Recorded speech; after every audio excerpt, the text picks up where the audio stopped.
ಒಬ್ಬ ಕನ್ನಡಿಗ 100 ರೂಪಾಯಿ ಇವಾಗ ಕೊಟ್ಟರೆ ಕೇಂದ್ರ ಸರ್ಕಾರಕ್ಕೆ ತೆರಿಗೆ ಆಗಿ ಬರೋದು 13 ರೂಪಾಯಿ ಅಧ್ಯಕ್ಷ. ಅದೇ ತೆರಿಗೆ ಒಬ್ಬ ಉತ್ತರ ಪ್ರದೇಶದವ್ರು ಕೊಟ್ಟರೆ ಅವರಿಗೆ ದುಪ್ಪಟ್ಟು ಹೋಗುತ್ತೆ. ಮಧ್ಯಪ್ರದೇಶ, ಬಿಹಾರು 3 ಪಟ್ಟು ಹೋಗುತ್ತೆ. ಅಂದರೆ 100 ರೂಪಾಯಿ ಕೊಟ್ಟರೆ 278, 88, 300 ಹೋಗುತ್ತೆ. ನಮ್ಗೆ 13. ನಾವು ಕೇಳ್ತಾ ಇರೋದೇನು ಅಧ್ಯಕ್ಷರೇ, ನಮಗೆ ಒಕ್ಕೂಟ ವ್ಯವಸ್ಥೆಯಲ್ಲಿ ನಮಗೆ 100 ರೂಪಾಯಿ ವಾಪಸ್ ಕೊಡಬೇಡಿ. ಅಟ್ಲೀಸ್ಟ್ 25 ರೂಪಾಯಿ 30 ರೂಪಾಯಿ ಕೊಟ್ಟರೆ ನಾವು ಅದು ಬೆಟರ್ ಇನ್ಫ್ರಾಸ್ಟ್ರಕ್ಚರ್ ಕೊಡ್ತೀವಿ, ಉದ್ಯೋಗ ಸೃಷ್ಟಿ ಮಾಡ್ತೀವಿ, ತೆರಿಗೆ ಜಾಸ್ತಿ ಆಗುತ್ತೆ. ಈಗ ಅದು ಕೇಳೋದು ತಪ್ಪ ಅಧ್ಯಕ್ಷರೇ? ಅದು ಕೇಳಿದ್ರೆ ಇಲ್ಲ ಏನೂ ಕೊಡಲ್ಲ. ಆಮೇಲೆ ಅಲ್ಲಿ ಏನು ಮಾಡ್ತಾ ಇದ್ದಾರೆ, ಆ ಒಕ್ಕೂಟ ವ್ಯವಸ್ಥೆಯಲ್ಲಿ ಅವ್ರು ಯಾರು ದುಪ್ಪಟ್ಟು ಪಡಿತಾ ಇದ್ದಾರೆ, ಅಲ್ಲಿ ಶಾಲೆ ಕಟ್ತಾ ಇದ್ದಾರಾ, ಅಲ್ಲಿ ಏನು IT ಕಂಪನಿಗಳು ಹೋಗ್ತಾ ಇವೆ? ನಾವು ಇದನ್ನ ನಾವು ಕೇಳೋದು ತಪ್ಪಾಗ್ತದ ಅಧ್ಯಕ್ಷರೇ? ನಮ್ಮ ಕೇಂದ್ರ ಸರ್ಕಾರದಿಂದ ಈಗ 15ನೇ ಹಣಕಾಸಿಂದು 2500 ಕೋಟಿ ರೂಪಾಯಿ ಇನ್ನೂ ಬಂದಿಲ್ಲ. 2500 crores 15th ಫೈನಾನ್ಸ್ ಏನೋ ಇನ್ನ ದುಡ್ಡು ಬಂದಿಲ್ಲ ಅಧ್ಯಕ್ಷರೇ. ಅದು ಕೇಳಬಾರ್ದ? 15,000 ಕೋಟಿ ರೂಪಾಯಿ ಜಲ್ ಜೀವನ್ ಮಿಷನ್ ನಲ್ಲಿ ಕೇಂದ್ರ ಸರ್ಕಾರದ ಪಾಲು ನಾವು ಕೊಟ್ಟಿದ್ದೀವಿ ಅಧ್ಯಕ್ಷರೇ. ಹೋದ ವರ್ಷ ನಮ್ಗೆ 5,000 ಕೋಟಿ ರೂಪಾಯಿ ಕಮಿಟ್ಮೆಂಟ್ ಇತ್ತು, ನಮಗೆ ಬಂದಿದ್ದು 571 ಕೋಟಿ ರೂಪಾಯಿ. ಅದು ಕೇಳಬಾರ್ದ ಅಧ್ಯಕ್ಷರೇ? ಇದು ತೆರಿಗೆ ಭಯೋತ್ಪಾದನೆ ಅಂದ್ರೆ ಇನ್ನೇನು ಅಧ್ಯಕ್ಷರೇ?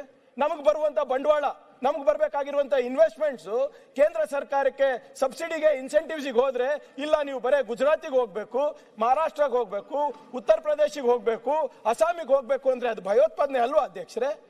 ಈಗ IT ಇನ್ಕಮ್ ಟ್ಯಾಕ್ಸ್ ನಲ್ಲಿ ನಾವು ನಂಬರ್ 1 ಇದೀವಿ, ಫಾರಿನ್ ಏನು ಇನ್ವೆಸ್ಟ್ಮೆಂಟ್ಸ್ ನಲ್ಲಿ ನಂಬರ್ 1 ಇದೀವಿ. IT ಎಕ್ಸ್ಪೋರ್ಟ್ಸ್ ಅಲ್ಲಿ ಅಧ್ಯಕ್ಷರೇ this year I will cross 5.5 lakh crores. 1 ರೂಪಾಯಿ ನಮ್ಗೆ ಬರೋದಿಲ್ಲ. ಆಸ್ತಿ ತೆರಿಗೆನಲ್ಲಿ ನಂಬರ್ 1 ಇದೀವಿ. ನಾವು ಏನಾದ್ರೂ ಹೆಚ್ಚು ಕೇಳಿದ್ರೆ ತಪ್ಪೇನಿದೆ?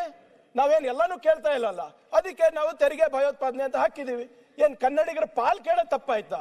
ಅವರಿಗೆ ನಿಜವಾಗ್ಲೂ ಕನ್ನಡಿಗರ ಬಗ್ಗೆ, ಕರ್ನಾಟಕದ ಬಗ್ಗೆ ಏನಾದ್ರೂ ಕಾಳಜಿ ಇದ್ರೆ ನಮ್ಮ ಜೊತೆ ಕೈ ಜೋಡಿಸ್ತಾರೆ. ಅಲ್ಲಿ ಹೋಗಿ ಡೆಲ್ಲಿನಲ್ಲಿ ಇಷ್ಟೆಲ್ಲ ಹೇಳ್ತಾರಲ್ಲ, ಮೋದಿ ಅವ್ರು ಗುಣಗಾನ ಹಾಡ್ತಾರಲ್ಲ, ಸರ್ ನಮ್ಮ ರಾಜ್ಯಕ್ಕೆ ಅನ್ಯಾಯ ಆಗ್ತಾ ಇದೆ, ನಮ್ಮ ಜನರಿಗೆ ಅನ್ಯಾಯ ಆಗ್ತಾ ಇದೆ, ನೀವು ನಮಗೆ ನ್ಯಾಯ ಕೊಡಿಸ್ಬೇಕು ಅಂತ ಹೇಳ್ತಾರೆ. ಹೋದ ಬಾರಿ ಇಡೀ ಕ್ಯಾಬಿನೆಟ್ ಎಲ್ಲ MLAಗಳು ಡೆಲ್ಲಿಗೆ ಹೋಗ್ಬೇಕಾಗಿತ್ತು ಅಧ್ಯಕ್ಷರೇ. ಪ್ರತಿಭಟನೆ ಇತಿಹಾಸದಲ್ಲಿ ಮೊದಲನೇ ಬಾರಿ all MLAs protested in front of Delhi. ಏನಕ್ಕೆ ಅಧ್ಯಕ್ಷರೇ? ನಮ್ಗೆ ಪಾಲ್ ಬರಬೇಕಾಗಿತ್ತು NDRF ನಲ್ಲಿ, SDRF ನಲ್ಲಿ. ಸಂವಿಧಾನಿಕ ಹಕ್ಕದು ಕೊಟ್ಟಿಲ್ಲ. We went to Supreme Court on that terrorism. ಅವಾಗ ನಮ್ಗೆ ಸಿಕ್ತಾ, ಅದನ್ನು ದುಡ್ಡಿನ ಬಂದಿಲ್ಲ ಅಧ್ಯಕ್ಷರೇ. ಇದಕ್ಕೆ ತೆರಿಗೆ ಭಯೋತ್ಪಾದನೆ ಅಂದಿಲ್ಲ ಅಂದ್ರೆ ಇನ್ನೇನ್ ಹೇಳ್ಬೇಕು ಅಧ್ಯಕ್ಷರೇ? ಸೊ ದಯವಿಟ್ಟು ನಾನು ಮನವಿ ಮಾಡ್ಕೊತಾ ಇದ್ದೀನಿ, ಈ ಬಿಲ್ ಏನಿದೆ VB ಗ್ರಾಮ್ಜಿ ಚರ್ಚೆ ಮಾಡ್ಲಿ. ಕಾರ್ಮಿಕರ ವಿರುದ್ಧ ಇದೆ, ಪಂಚಾಯತ್ ವಿಕೇಂದ್ರೀಕರಣ ವಿರುದ್ಧ ಇದೆ, ಸಂವಿಧಾನದ ವಿರುದ್ಧ ಇದೆ, ಕರ್ನಾಟಕದ ಪ್ರಗತಿಗೆ ವಿರುದ್ಧವಾಗಿದೆ.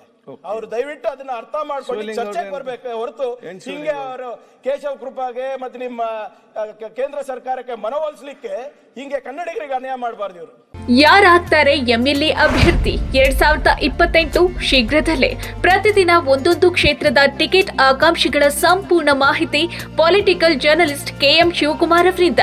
ಕರ್ನಾಟಕದ ನಂಬರ್ 1 ಡಿಜಿಟಲ್ ಮೀಡಿಯಾ ನಿಮ್ಮ ನೆಚ್ಚಿನ ಕರ್ನಾಟಕ ಟಿವಿಯಲ್ಲಿ ಮಾತ್ರ. ನೀವು ಸಣ್ಣ ಆಗ್ಬೇಕಲ್ವಾ? ಅದು ಒಂದು ಉತ್ತಮ ಆಹಾರದಿಂದ ಸಣ್ಣ ಆಗ್ಬೇಕಲ್ವಾ? ಪ್ರತಿದಿನ ನಮ್ಮ ಜೀನಿ ಸ್ಲಿಮ್ ನ ಯೂಸ್ ಮಾಡಿ ಯಾವುದೇ ಸೈಡ್ ಎಫೆಕ್ಟ್ ಇಲ್ದಂಗೆ ನೀವು ಸಣ್ಣ ಆಗ್ತೀರಾ.